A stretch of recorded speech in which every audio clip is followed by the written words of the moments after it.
I want to tackle this thing, though, with Miami, because now Ryan Clark is talking about Mario Cristobal, and it really is a funny thing to watch happen, where it's just like, all right, this is how we're doing it in college football now. It's going to be, of course, it's going to be, schools are going to be fighting over players because everybody's trying to win, and you can get them for money now. And there may be rules, but it seems like a lot of competitive people might be able to work around them in a lot of creative ways. If the local car dealership, has 20 extra million that they want to put into the program. Stugotz, the game is getting funny now, right? Max Crosby's assistant GM at Eastern Michigan. Why? Because he wants to make a big donation, and it helps, and they can buy some players, and it's fun. Yes, while still playing in the NFL. Why wouldn't these players want to be involved with just, all right, it's all going to be fantasy league. It's going to be, we're just going to throw money around all over the place, and a quarterback's going to be worth $4 million when I want you to imagine that conversation 5 years ago. Just think about it for a second. And when we talk about Carson Beck, and people are talking a lot about Carson Beck, Stugotz, because there are not that many players in the portal age where you're like, yep, know that guy. He's a star. He's valuable. Georgia's been at the big game, in all of the big moments for a while. Well, that may be up for debate. It's a weird thing that is done with Carson Beck, and I understand the arm injury. It's a big thing. But that's the conversation. People, including Ryan Clark, and I think to a degree Jess, have convinced themselves that Carson Beck isn't good. Carson Beck entered last season as not – consensus was hard to find, but on many mock drafts, he was picked to go number 1 overall. And Ryan Clark said something to the effect on television today when talking about Nico. Mario Cristobal is partly at fault because he gave, quote, $4 million to Carson Beck, and he's not the best quarterback in the country. Number 1, Ryan Clark, you don't know the number. You're off base.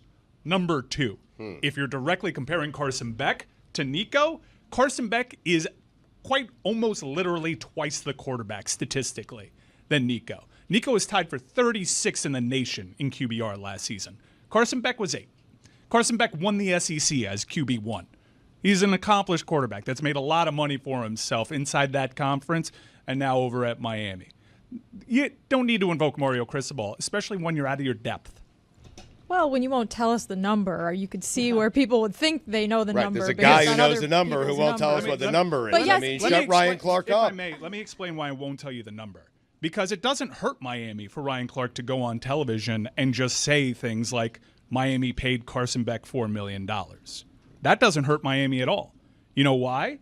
Because just like the previous season, the quarterbacks that enter that portal are going to talk to Miami because the national perception is Miami pays the quarterbacks. And if you're in the game of trying to acquire talent, you don't mind that perception out there because it gets you in the room where things happen with these quarterbacks.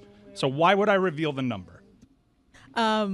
Yes, you're correct that Carson Beck was one of the top quarterbacks going into last season, but he underperformed also and threw a lot of interceptions last year and then got a really devastating injury. So understood. I think betrayed by his wide receiver core, just like you wanted to provide that context for Nico. Look at the drops over at Georgia. I did look. I looked it up on PFF 2 nights ago. 9% drop rate, something like that. I think Tennessee's was 7. I don't remember. I'll look it up again. But yes, you're correct. A lot of drops. He's just flatly much better in terms of his resume than Nico's. You don't have to invoke Carson Beck when talking about Nico. They're totally different things. Go into shallower water.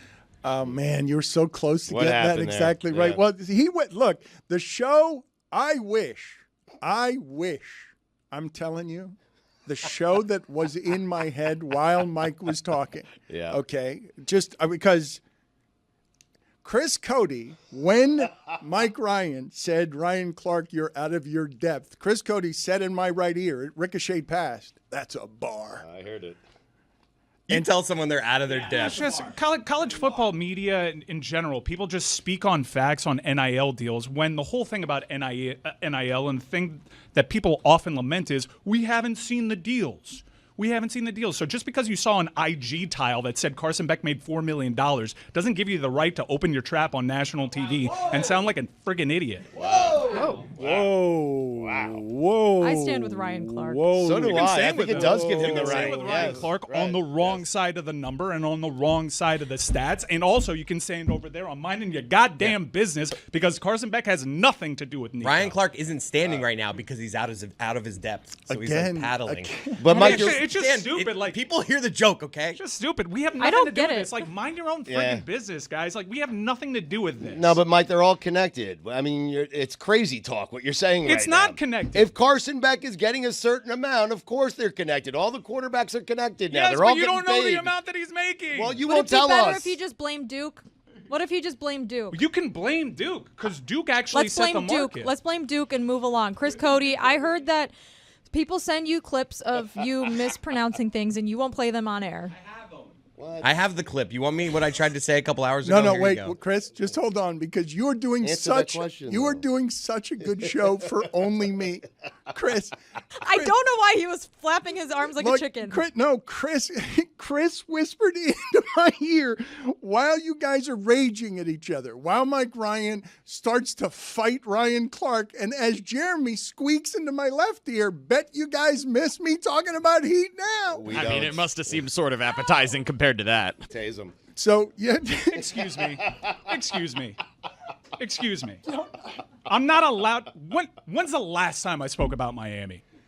Jim Larinaga talk 3 as you guys let him in this was studio. last And you let him in this studio tell all his lies.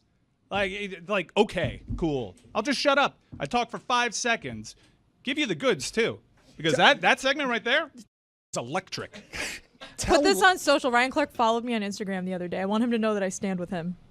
Yeah, you can stand with him on the wrong side. Remember, he's not standing It's because he's not- out of his he's depth. wrong. Right. He's trying to swim. You're just flatly wrong. He's flatly wrong on a bunch of fronts, and he's out there speaking on facts like he's got the information. Just because you saw an IG towel doesn't mean you got the number, pal. I couldn't agree more. People who are not paying attention to the sport probably shouldn't talk about it. Now And a pal. Oh my God, Jeremy, I want to wring your neck.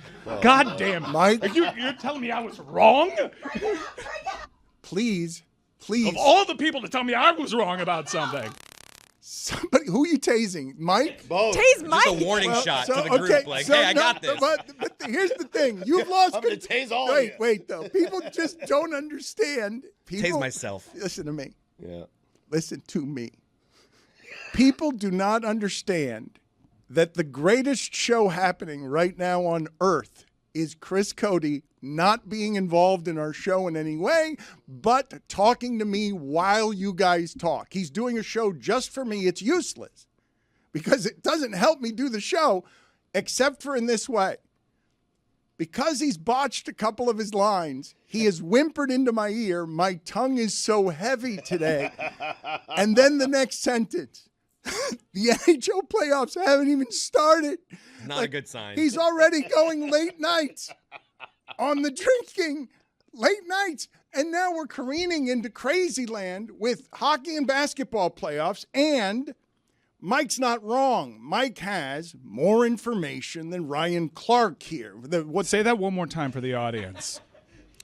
Mike Ryan knows what the facts are here, and Ryan Clark, if Mike Ryan says so, has his facts wrong because Mike Ryan is now a credible reporter inside of the business of this sport, and his information is solid, and we will put our sources up against all of ESPN sources because he knows more here than anybody does. About Just on Carson Beck. on Miami, the business of Miami, who's trying to get into the business of this ridiculous game. And Carson Beck, what I was beginning to say is he is a bit of a phenomenon, right? Because we know he allegedly, reportedly, has two expensive cars, and one of which, or both of which, were stolen on the University of Miami campus. He is here, and he a Cavender twin. They are a celebrity couple at the University of Miami. They were. And well, that's a whole other thing because people are snooping around in their business. And so Carson Beck is a bit of an internet college football star, and he walking through the door, he's worth that now in the sport. Like, just, hey, that's a name, even off an arm injury. Yeah, I'll make that gamble, $3.5 million or whatever. Cleared the throw, by the way. He's worth what people will pay him. Precisely. Yeah. Precisely. And Yep. what he was leveraging, just like Cam Ward the last time, there was an inaccurate report last week that said Miami and Ohio State were in a bidding war for Cam Ward. I will say that if you want to say that Miami and Ohio State were going back and forth for a quarterback last year, it wasn't Cam Ward. It was Will Howard. Ohio State didn't really actually get into the Cam Ward sweepstakes. He was right there for him. Can you imagine? They won the national title with Will Howard, but they kind of decided they weren't going to negotiate with the Cam Ward thing. Miami, the last 2 cycles, has come away with what was proven to be the number 1 transfer portal quarterback last year, who was just leveraging the NFL draft. This year, a similar situation. Consensus number 1 target out there. Me personally, I like John Mateer a lot. I think Oklahoma got a great quarterback over there.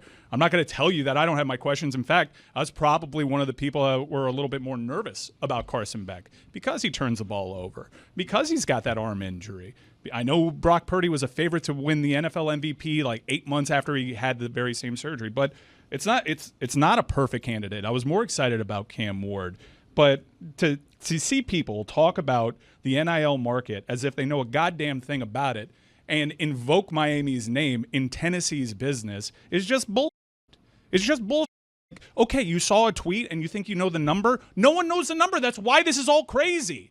No one knows the number. And by the way, the people that you talk to that are supposedly in the transfer portal, that are offering their services up, 99% of the people making the rounds, leveraging their own place in the market, they're not in the portal. They're not in this open market space where you should actually talk. Like, if you want to talk about what you should actually do to stop this nonsense, it's that kind of stuff. I mean, he's not just some dummy reading Twitter, though. Like, his son played college football last season and was a transfer, so he does understand how this works. He is like a Hall of Famer. Cool. If his son was a QB1 talking to Miami, I'd say you have the bona fides.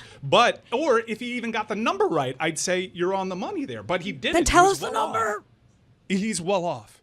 3.5. He's well off. So's Carson Beck. Yes, Carson Beck is making great money for a young man on an NIL deal. Thank you, Jeremy. Stands around.